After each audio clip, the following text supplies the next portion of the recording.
My daughter was smart. She made it on March and said April. I wouldn't suspect. But when I walked into the place, I almost passed out. My son came here to pick me up. He says, we're going out, we're going to celebrate my father-in-law's birthday. And I wore shorts. He says, well, it's a little dress here, put on long pants. And when I came in, I saw my daughter there. I says, what are you doing here? Then I looked around. All my friends were there, the one from Tamarack. How she managed to do it, and I was with them for the last 2 weeks, my grandson and granddaughter, not a peep out of them. Today's date is June 11th, 1997. The survivor is David Rutman. The last name of birth was Rutman. The interviewer is Elisa Schussheim. This is Boca Raton, Florida, the United States. The testimony is done in English, and this is tape 1. I am Elisa Schussheim, E-L-I-S-S-A. S-C-H-O-S-H-E-I-M. I have the privilege of interviewing David Rutman, D-A-V-I-D-R-U-T-M-A-N. Name at birth, Rutman, R-U-T-M-A-N. This is June 11th, 1997. This is Boca Raton, Florida, the United States, and this testimony is given in English.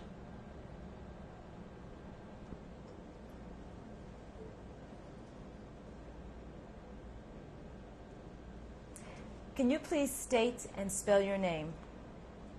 My name is Laser David from birth.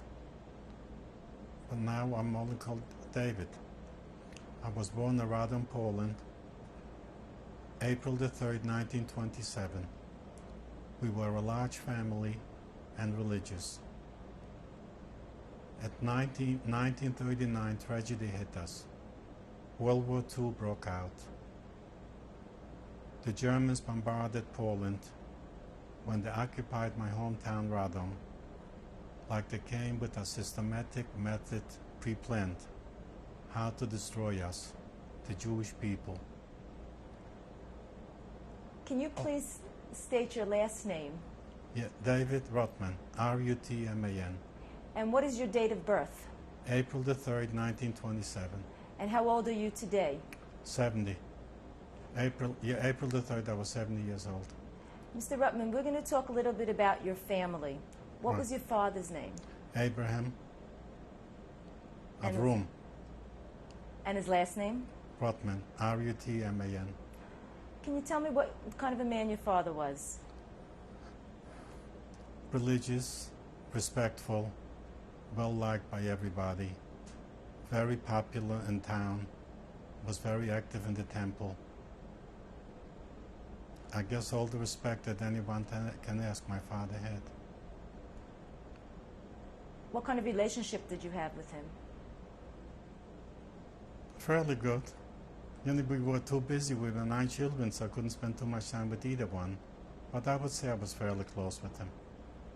I used to go with him every Friday night, Saturday, and Jewish holiday to the temple. What kind of occupation did he have? He had a hard leather store, like the Ingersolls, and my mother helped him out a lot. What was your mother's name? Lima, And what was her maiden name? Seidenweber. Can you tell us a little bit about what kind of a person she was? Very lovable, also very orthodox. She wore a sheitel. An excellent mother, compassionate. She had to raise 9 children. It wasn't easy on her. And tried to make us all very comfortable, and a very caring person. And well liked by all the neighbors and friends and family. You mentioned there were 9 children. 9 children. Can you please tell us their names? Yeah, we were 5 boys and 4 girls. My older sister Helen. The next was Dina. Then was my brother Maya, my brother Sam, my sister Edith, my brother Jimmy, Salma, my brother Angel. Then it was me, David, and then my little sister Cindy. You said Helen was the oldest. What year do you recall she was born in? I think 1911, I wouldn't remember the dates. Then she was married. So was my sister Dina. Did they get married before you were born? No, I guess after I was born. What do you remember about the house you grew up in? A nice home.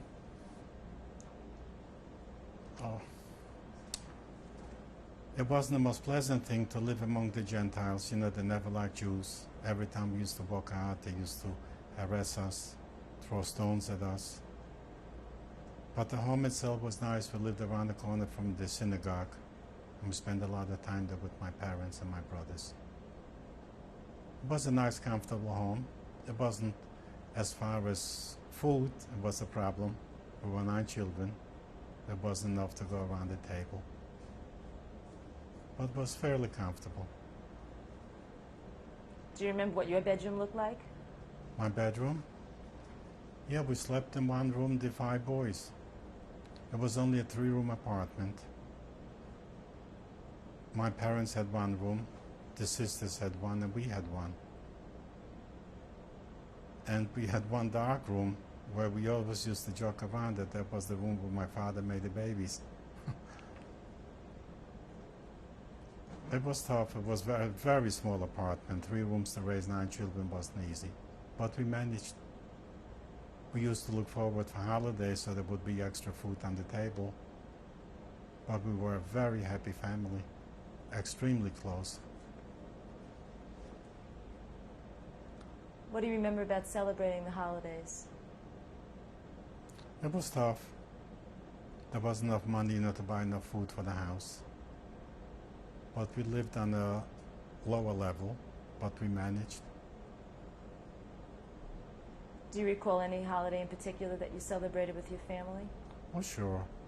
On Sukkot, I remember it was our favorite holiday. We had our own sukkah.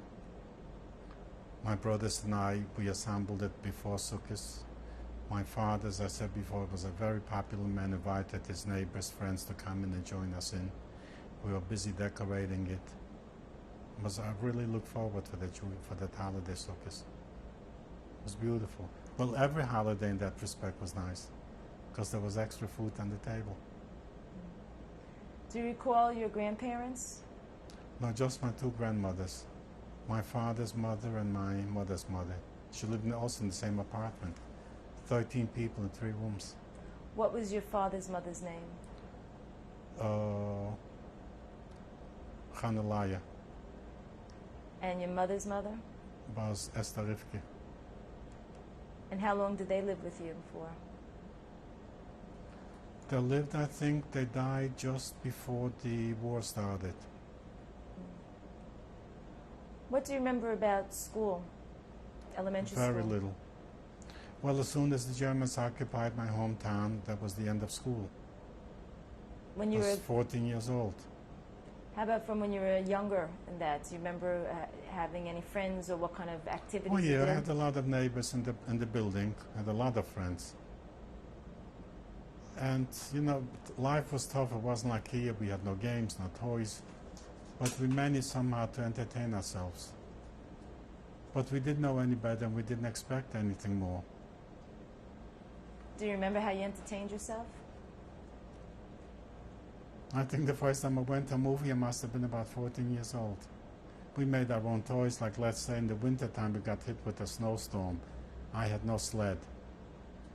I went out and I found a milk box, a wooden milk box.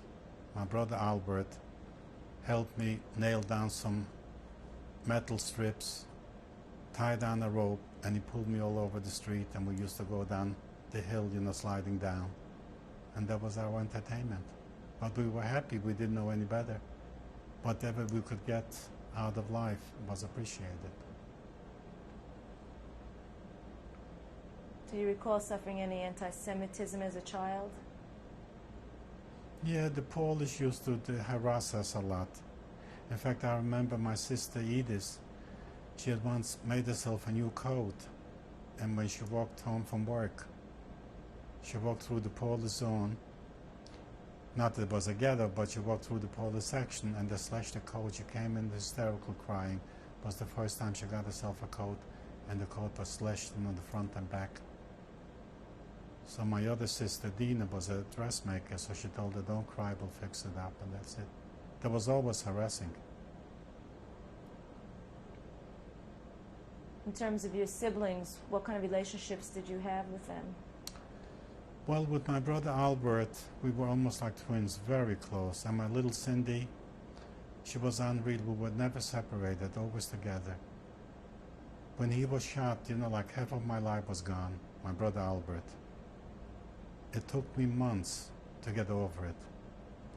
Well, my sister Cindy had no chance. She was only 11 years old. She had no hope whatsoever. A little devil. And we were just inseparable. Always together, the two of us.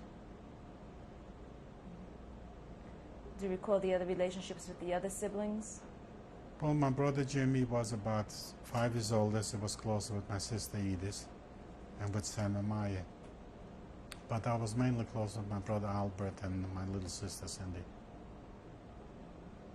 Tell me about your town, Radom. Do you recall what the population was? About 20,000. And how much do you Was think? Was a beautiful city. Considering, I would say, but it was just beautiful. We had trains there, and cars were normally the small towns didn't have. It was very nice to live in there.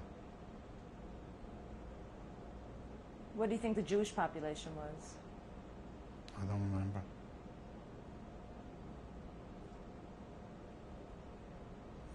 I have no idea. So can you describe life in when you were becoming a teenager in town? Well, it was tough. Actually, not really. At the age of 14, the war broke out. How did you know things were getting bad? As soon as the Germans occupied my hometown, we saw a complete drastic change. As soon as they occupied my hometown, like I said before, like they came into my hometown like with a systematic method, pre-planned, how to destroy us. And from then everything started going downhill. They formed the ghetto. They put 2 and 3 families into one apartment. A lot of us slept in synagogues. We were harassed. We were terrorized. We picked up all kinds of sicknesses.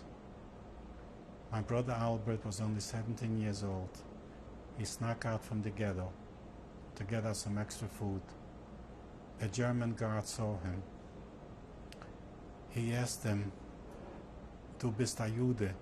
Are you a Jew?"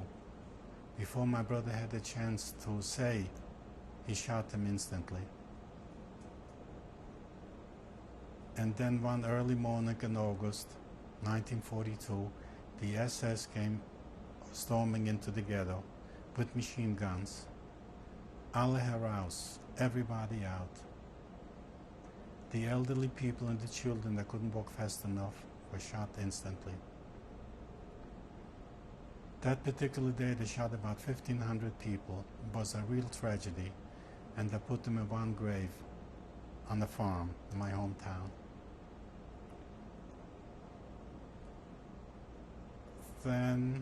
Then they told us to form 2 lines, a left line and a right line.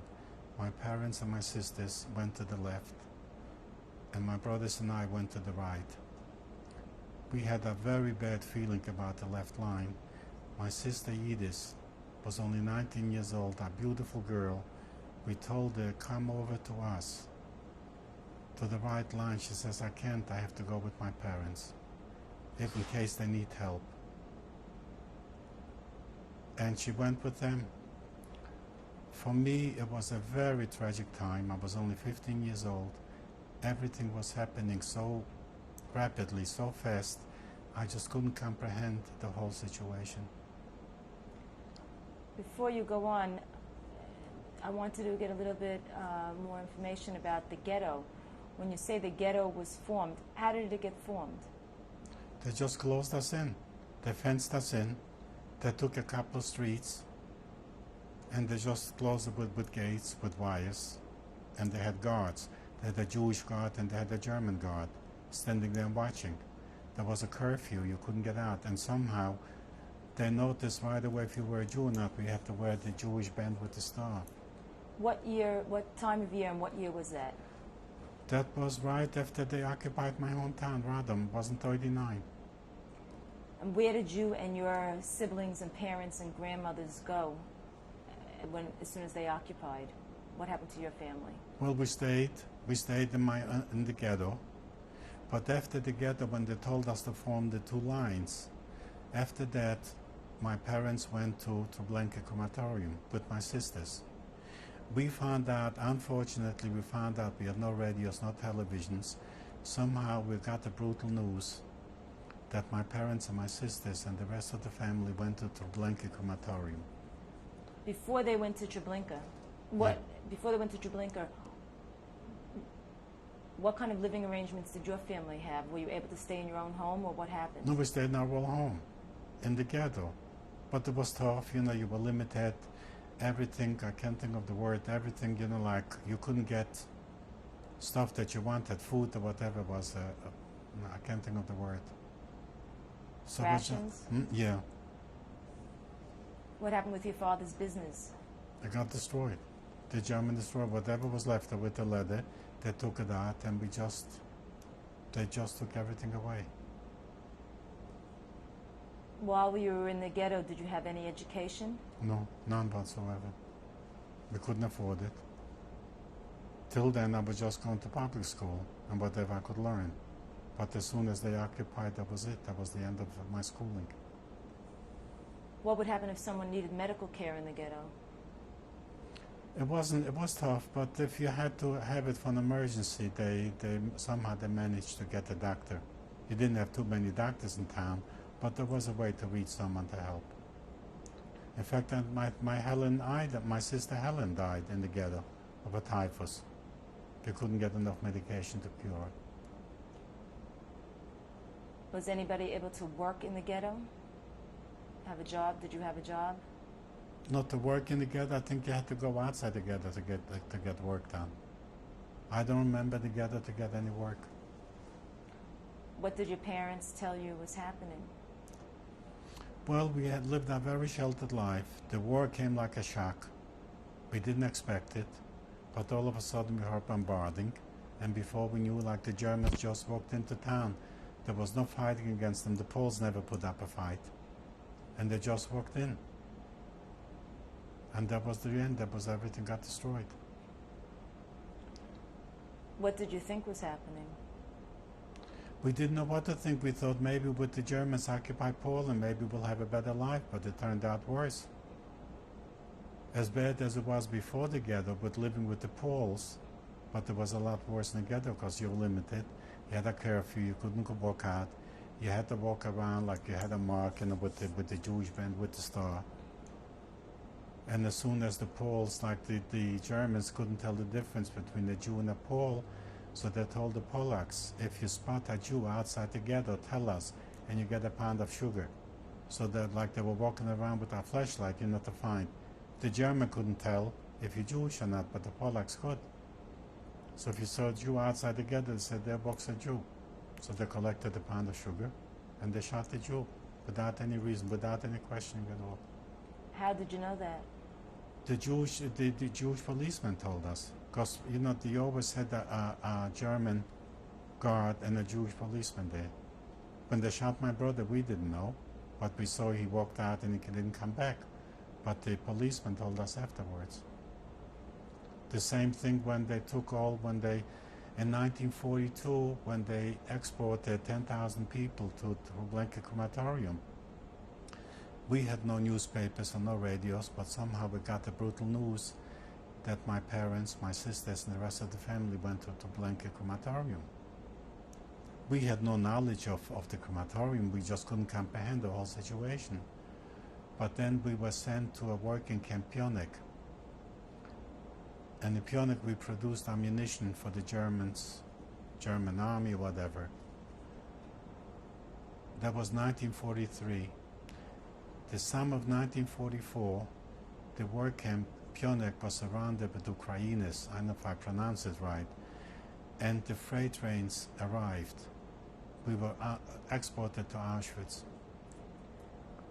Who went to Pionik with you? To Pionik, I was with my brothers, the only ones that didn't go to Treblinka. My brothers Sam, Meyer, and Jimmy, because Albert was already shot. It was just the four of us. And my sisters and my parents went to Treblinka crematorium. What did you and your brothers do between the time your parents and other family members were sent to Treblinka and the time you went to Pionik? No, so we right after they went to Treblinka, a few months later they sent us to that working camp to Pionik. What did you do in the ghetto though for those months? We just stayed there. I don't remember my older brothers worked or not. That's one thing I can't remember. I mean, I know my older brother Maya and Sam, they used to bring in some extra money for food. My parents together, my father wouldn't go out because he had the beard down to here. And we begged him to shave it off. He wouldn't do it. We said to him, you have a chance. Once you beard is shaved off, you wouldn't look that old. The man was 57. He looked like 100 years. But in Pionik, after 1944, when they surrounded the Pionik and the freight trains arrived, and when we got they shipped us to Auschwitz. And when we got to Auschwitz, when they opened up the doors from the trains, a lot of us had died from the heat, no air, no food. And the rest of us, when we walked out of the train, a tremendous fear came over us.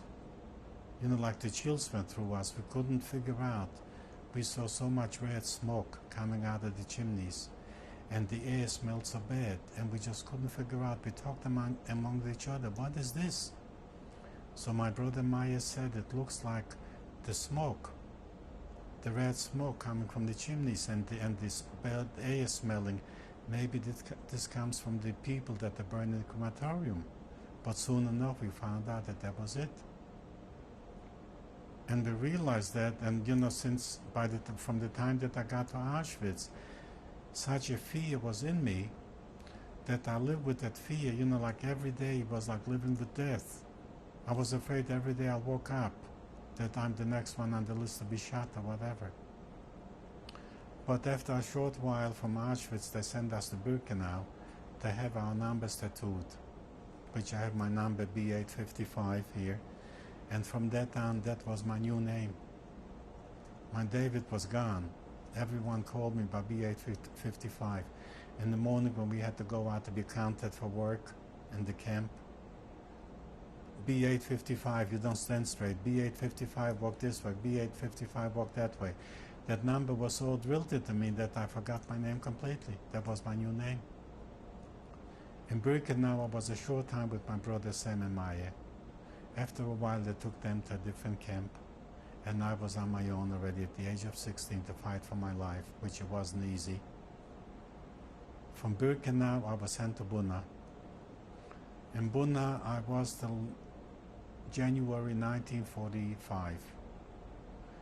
From Buna, we were sent, it was getting close to the end of the war. So from Buna, I was sent to Gleiwitz. In Gleiwitz, I stayed a while, maybe a month or two, and then they sent us to Buchenwald. Before you go on with your testimony about Buchenwald, I wanted to bring you quite a ways back and still talk a little bit about Pionik. Pionik, yeah. How long were you in Pionik for? In Pionik, we were from 43 to 44, about a year. See, Pionik was a civilian camp. I was there with my sister-in-law. My brother Maya married in 1939 before the war broke out. So my sister-in-law was there with him.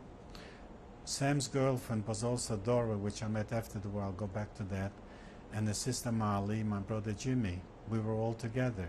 See, in Pionik, we still were like men and women, but we didn't sleep in the same barracks. Women were separate, men were separate. But you see each other every day. Where in Auschwitz and all the other camps, women were in one camp and men were in different ones. In Pionik? Pionik wasn't bad at all. We had a normal life in Pionik. We had to go outside the camp and work with the Poles together. All kinds of work. If you had jewelry, you could exchange it, trade it for a piece of bread, and you could bring it into Pionik, which it wasn't bad at all. So Pionik camp wasn't bad at all. How did they decide who was going to go from the ghetto in Radom to Pionik? Well, from ghetto, everybody went to Pionik. Whoever was in the ghetto, young or old, Well, my parents were gone already because they had gone to Treblinka. But whoever was remained, whoever they didn't shoot, the elderly people and the kids that they didn't shoot, whoever was fit, was livable, those people were to Pionik. How far was Pionik from Radom? Oh, I'd say about 18, 20 miles. It was right on the outskirts of Radom. How did you get there? By train. They shipped us. And what kind of work were you doing in Pionik? In Pionik we worked, it was strictly an ammunition factory. We produced bullets for the German army. And who supervised you? The Ukrainians, whatever you call them. They were mostly supervisors. You also had, even from us, Jewish people that they were appointed by the Ukrainians if they saw that they were fit to be managers. So they made them there like for supervisors to supervise us. So Pionik, it wasn't bad at all. The worst part was when we got to Auschwitz. And how many people left Pionik to Auschwitz? Oh, we were quite a bit there. It was a nice few hundred people. And when did you leave Pionik? Do you recall the date? I would say in 1944. The summer of 1944, that's when the trains arrived.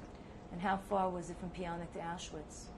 I wouldn't remember. I know it must have been at least a day and a half to 2 days. It seemed very long. How did you manage on the trip from Pionik to... We didn't. That's why when they opened the trains, in fact, I was standing next to people. I was only a young, stupid kid. I couldn't realize they were just falling. They just passed out. In fact, at one point, I was sitting at a dead body, and I didn't realize that. But then the people that were with me, they said the guy just died. That's why when we arrived in Auschwitz and when they opened up the doors, I couldn't believe how many people died of us in the train. Do you recall what you were thinking at that time? We couldn't think. But then we got hit with worse. When I got to Auschwitz and I saw what was going on there, people used to tell us before Auschwitz that they escaped or whatever. Even they heard on the news, we had no radios, no newspapers, so we couldn't figure out. But we couldn't figure out what did they do with all the people. But when we got to Auschwitz, we saw it. We saw the gas chambers, we saw the crematoriums.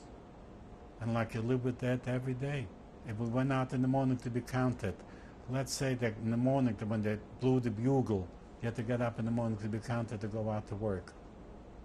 If you were slow, if you were late, they just shot you for no reason at all. What do you remember about your barrack at Auschwitz? Oh, it was bad. I know a few guys my age, because I was in the barrack there with a lot of people, and they tried to escape.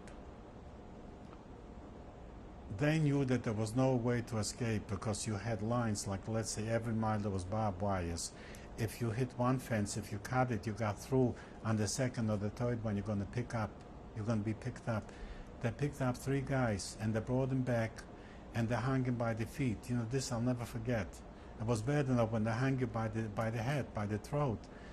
They hung by the feet, they turned blue, purple for a couple of weeks, and they left them hanging there.